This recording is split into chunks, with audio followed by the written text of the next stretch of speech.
Stanford University. We're very glad this is not a World Series night, if anyone cares. So let me just ask one question. Is there anybody here in the room tonight who has a cough or a fever? This slide shows again is the fact that it's an RNA virus, not a DNA virus. And the problem with RNA viruses in general, especially with influenza virus, is that the copying machinery of the cell isn't very faithful at copying the RNA molecules. And so mistakes are made. Different nucleotide bases are inserted as mutants or mutations. And the second feature that's very important to understand is that the genes of the influenza virus are separated.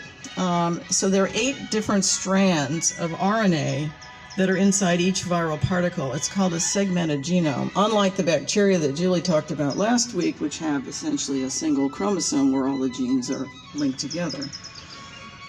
Well, what does this mean? Well, it explains, I think, the 2 phenomena that we deal with influenza. First of all, as you can see on this slide, I'm going to talk about antigenic drift, and what that means is that because the virus continues to evolve continuously in nature, in its animal hosts, and mistakes are made regularly in all of these genes, in the copying mechanisms. But for instance, if mistakes are made in the hemagglutinin gene, there's my pointer. You need better pointer, girl. So you need a better pointer, girl. See if I can get this to work better. There you go. You got it. Okay. Then it's possible to change some component of, say, the hemagglutinin gene such that it's slightly different. Not very different, but enough different that if we look at the original hemagglutinin protein, if one injected this strain into a human, you would make antibodies that would be very specific and might block the attachment right here. But I don't know why my computer is doing that.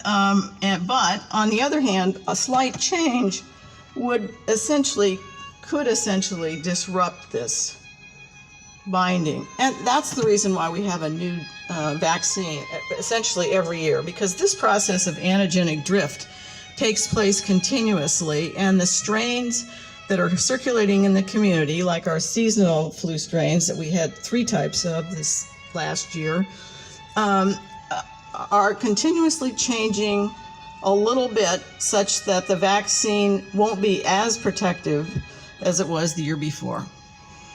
And so we have to keep up with it.